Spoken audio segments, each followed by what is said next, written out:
Hello everyone, I'm Jessica Blackbird. Welcome to my channel. Please like, share, and subscribe. If you eat Subway tuna sandwiches, you'll want to stick around for this.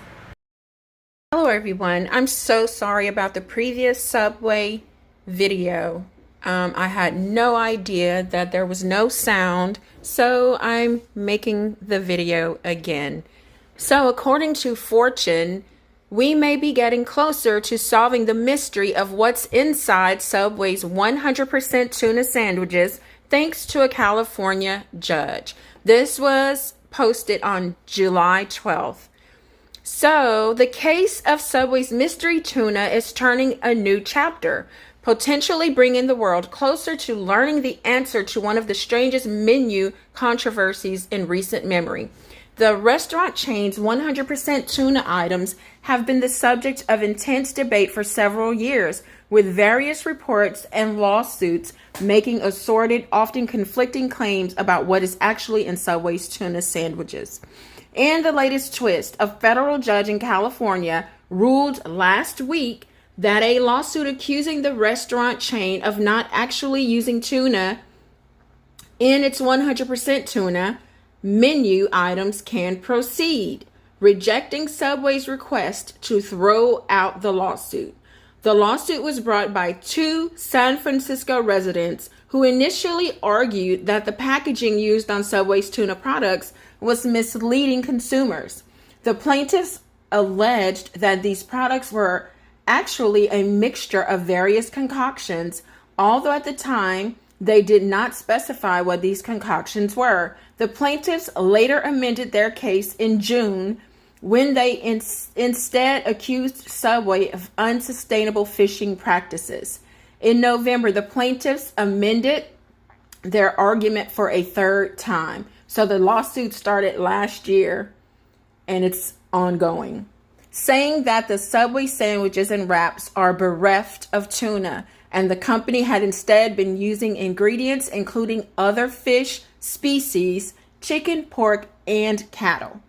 Subway has responded to the latest version of the lawsuit by arguing that traces of non-tuna DNA in its products might be the result from eggs mixed in with mayonnaise or unintentional contact with other meat products at the restaurants, and moved to have the case thrown out of court.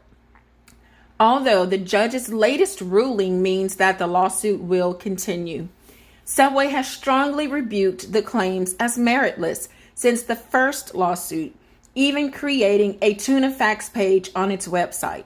A Subway spokesperson told Fortune that the company was disappointed that the court had declined to have the case thrown out and that the lawsuit is reckless and improper, while reaffirming that the restaurant still serves 100% tuna.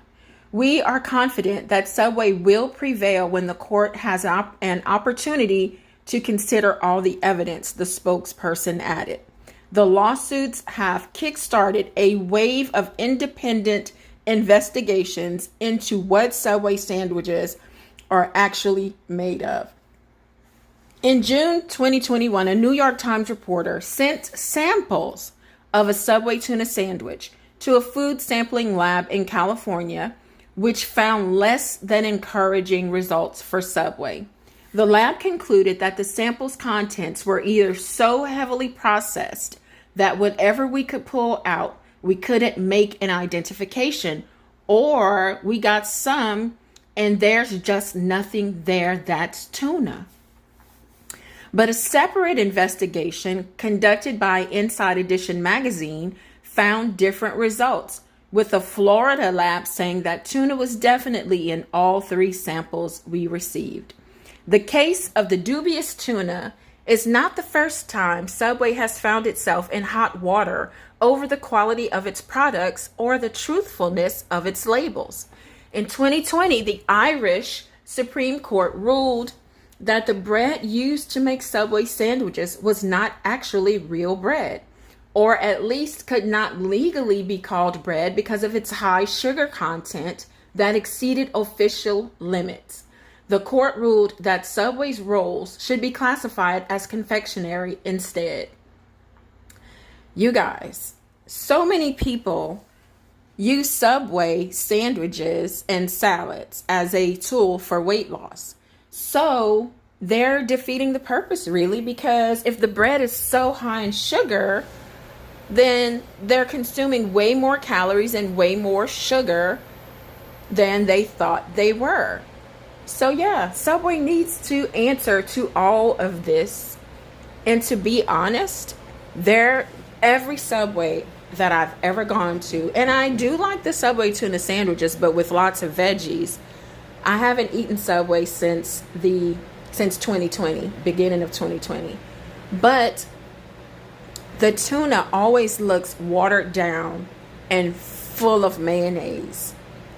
And the only time I've ever eaten their tuna sandwich was if it was freshly made and wasn't watered down or like just full of mayonnaise.